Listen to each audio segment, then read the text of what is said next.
Esiet sveicināti skatītāji, kā arī klausītāji, un jūsu uzmanībai mūsu iknedēļu aktualitāšu jaunumu.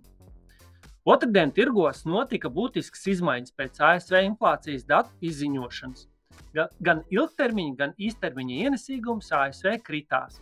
10 gadu valsts kases zīmju ienesīgums līdz 4,43%, savukārt 2 gadu valsts kases zīmju ienesīgums saruka līdz 4,83%, kas bija zemākie līmeņi kopš septembra vidus.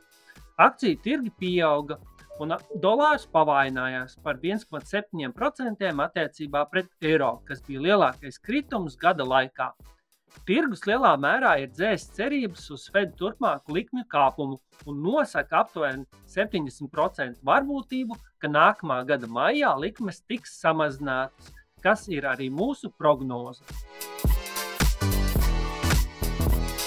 ASV privātais patēriņš 3. ceturksnī bija spēcīgs, taču ir sagaidāms, ka turpmāk izaugsme palēnināsies vājā reālo ienākumu pieauguma, pakāpeniski noplicināto uzkrājumu rezervju un vēsāka darba spēka pieprasījuma dēļ. Pieaugošie kredītkaršu parādi un maksājumu kavējumi liecina, ka daļa mājsaimniecību sektora ir pakļauta spiedienam.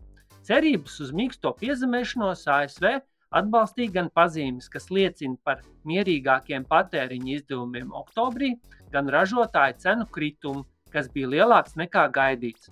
Mazumtirdzniecības apjoma kritās automašīnu pārdošanas apjoma krituma un zemāku benzīna cenu dēļ. Taču, pat neņemot vērā šos faktorus, pārdošanas apjomi bija nemainīgi, pretēji 3. ceturksnī pātrinātajam tempam. ASV inflācija oktobrī samazinājās līdz 3,2%, kas ir zemāk nekā bija gaidījuši ekonomisti, un pirmais kritums 4 mēnešu laikā. Septembrī inflācija bija 3,7%.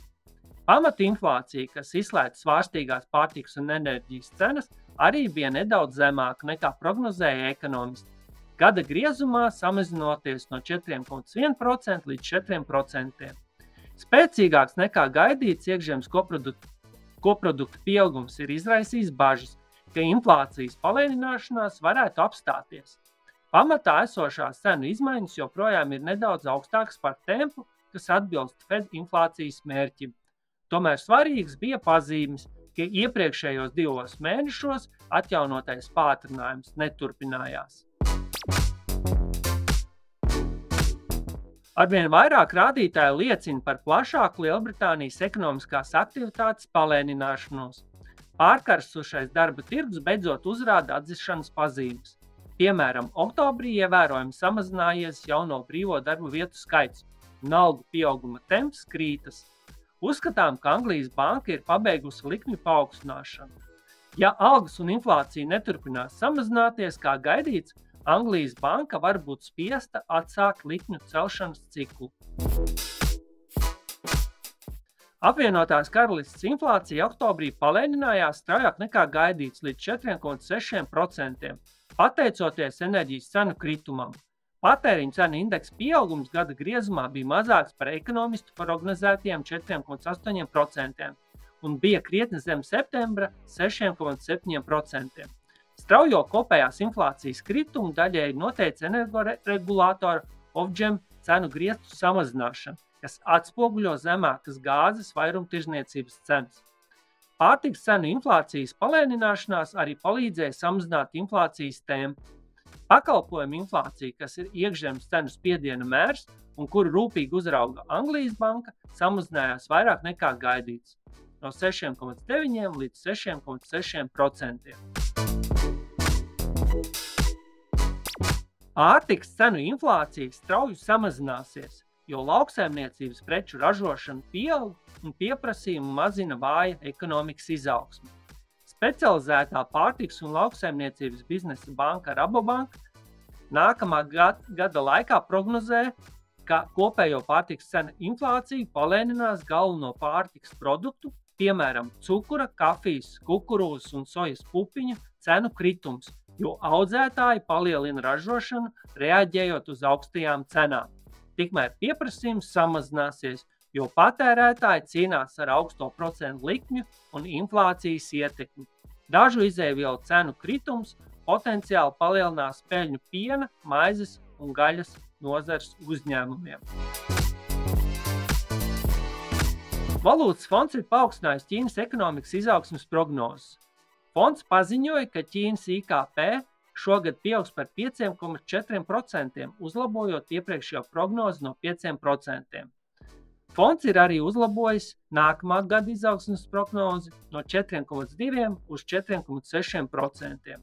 Vidējā termiņā tika prognozēts, ka IKP pieaugums pakāpeniski samazināsies līdz aptuveni 3,5% līdz 28. gadam, zemās produktivitātes un iedzīvotāju novecošanās dēļ.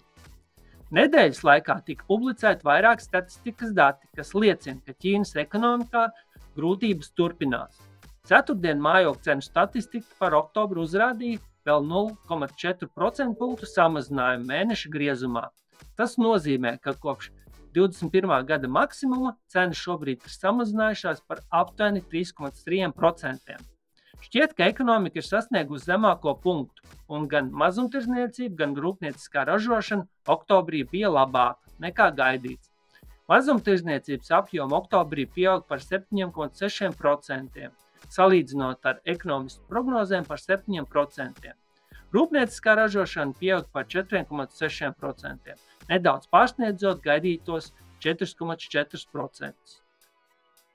Būtībā problēma ir tāda, ka iekšzemes pieprasījums Ķīnā joprojām ir pārlieku zems. Bagātie indivīdi nepakļaujas deglobalizācijas tendencēm, diversificējot savus ieguldījumus un galvenokārt uz Ameriku. Piemēram, turīgi investori Eiropā un Āzijā vairāk savu portfeļu ir atvēlējuši aktīviem ārpus savas mītnes reģiona. Daudz ir izvēlējušies ASV tirgu. UBS aptauja, kas tika publicēta šā gada sākumā par dažiem no pasaules bagātāko ģimenes biroja investīciju instrumentiem, liecina, ka lai pārvaldītu bagātu ģimeni bagātību, ģeopolitika ir kļuvusi par galveno problēmu. Tiem īpaši, kas atrodas Eiropā, Āzijas un Klusā okeāna reģionā, Šveicē un Latīņamerikā. Turklāt privātais kredīts, tiešu aizdevumu sniegšana uzņēmumiem, bieži vien iegādes nolūkos, ir viens no jaunākajiem šo investīciju pieauguma virzītāju spēkiem ASV, ņemot vērā, ka valstī ir visdziļākie un izsmalcinātākie privātie tirgi. Tikmēr Ķīnā, valstī ar lielāko miljardieru skaitu, saskaņā ar Hurun Rich List 2023, eksperti norāda, ka investori turpina diversificēt ārpus kontinenta esošos aktīvus, jo ekonomika palēninās un iekšpolitiskā situācija joprojām ir neskaidra. Bagātie ASV investori meklē iespējas citur. Saskaņā ar Tiger 21, kurā ir 1300 investoru ar aptuveni $150 miljardiem aktīviem, samazināto interesi par Ķīnu ir kompensējuši pieaugušā interesē par Indiju un Rietumu Eiropu. Valūtas fonds brīdina, ka straujais algu pieaugums Centrāla Eiropā un Austruma Eiropā var mazināt reģionu konkurētspēju, jo produktivitātes pieaugums lielā mērā ir apstājies. Lielākajā daļā Centrāla Eiropas un Austruma Eiropas otrajā ceturksnī algas pieauga par divciparu gada procentu, no 16,9% Ungārijā līdz 9,9% Slovākijā. Reģions ieņem pirmo vietu Eiropas Savienības algu pieauguma tabulās un apsteidza bloka vidējos 4,5%. Līdz šim reģiona strādnieku ieguvumu līdzsvaroja produktivitātes uzlabojumu, bet tas ir apsītis. Jāpiezīmē, ka Baltijā otrajā ceturksnī algas pieauga vidēji par 12%. Un noslēgumā tāds kopsavilkums attiecībā uz mūsu jaunāko ziemeļu valstu ekonomisko apskatu, kur mēs apskatāmies uz notikušo ekonomikā un sniedzam jaunākās prognozes. Un tāds kopsavilkums ir sekojošs. Globālais IKP šogad pieaugs par aptuveni 3%. Un šāda izaugsme sagaidām arī līdz 25. gadam, kas ir vēsturiski vājš sniegums. Lai gan izaugsme vēl kādu laiku saglabāsies zem normas, straujās likmju paaugstināšanas un inflācijas šoka ietekme līdz šim ir bijusi pārsteidzoši ierobežota. Joprojām nav skaidrs, vai un cik lielā mērā monetārās politikas ietekme vēl var uzrādīties. ASV izaugsme kārtējo reizi ir pārsteigusi, kādēļ IKP prognozes šim gadam par dažām procentu desmitdaļām ir paaugstināta. Taču nākamgad būs vērojama izaugsmes tempa palēnināšanās no 2,3% šogad līdz 1,1% nākamgad. Eirozona, kur izaugsmes tempi 4 ceturkšņus pēc kārtas ir bijuši vidēji ap 0, šogad un nākamgad vidēji pieaugs par aptuveni 0,5% gadā. Vācija, kur ir sarežģītākā situācijā, IKP ir samazinājies 3 no pēdējiem 4 ceturkšņiem. Nākamie ceturkšņi būs anēmiski, bet Eirozona kopumā spēs izvairīties no recesijas. Inflācijas kritums un stabilāks enerģijas cenas vieš zināmu optimismu. Faktori, kas līdz šim ir palēninājuši Eirozonas izaugsmu, patēriņš un mājokļu celtniecība, vēl daži ceturkšņus paliks gausi. Reālās algas ir sākušas pieaugt, un patēriņš saņems lielāku atbalstu. Taču iespējas būtiskām pātrinājumam ir ierobežotas, jo uzkrājuma līmenis ir samazinājies. Augstās procentu likmes galvenokārt ir kaitējušas ieguldījumiem mājokļos, savukārt citus kapitāla izdevumus palielina ekonomikas sektori, kuriem klājas labāk, piemēram, enerģētika un aizsardzība. Arī pandēmijas laikā uzsāktās valstu investīcijas programmas sniedz atbalstu. Banku kreditēšana uzņēmumiem ir zināmā mērā apstājusies gan ASV, gan Eirozonā, galvenokārt atspoguļot zemāku pieprasību, nevis nespēju vai nevēlēšanos aizdot.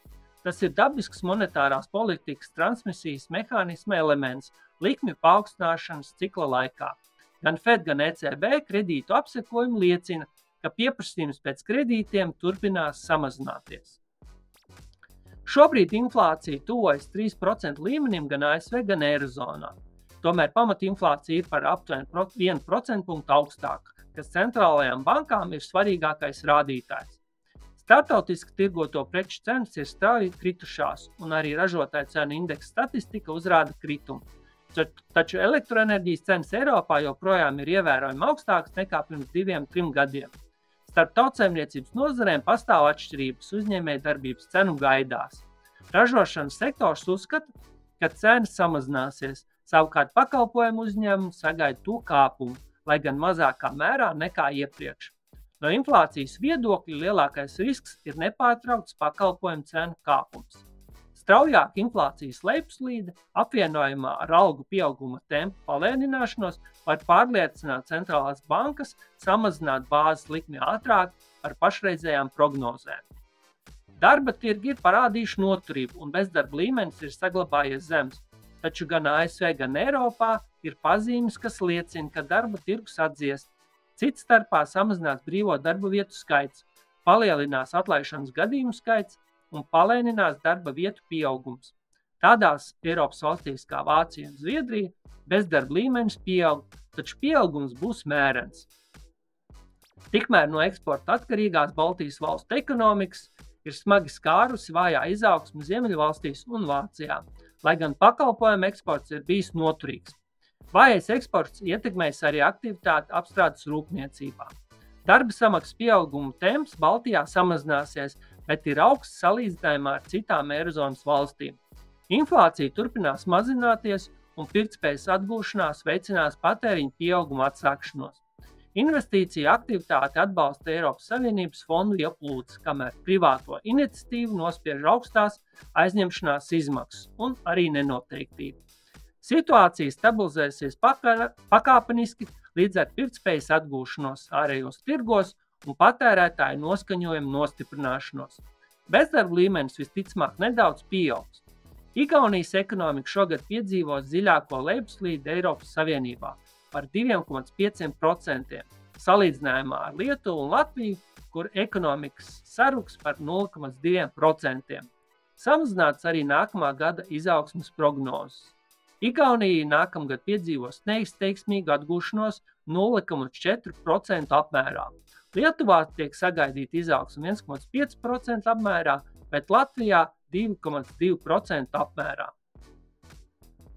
Tas šai reizē arī viss. Paldies par uzmanību un tiekamies nākamajā nedēļā.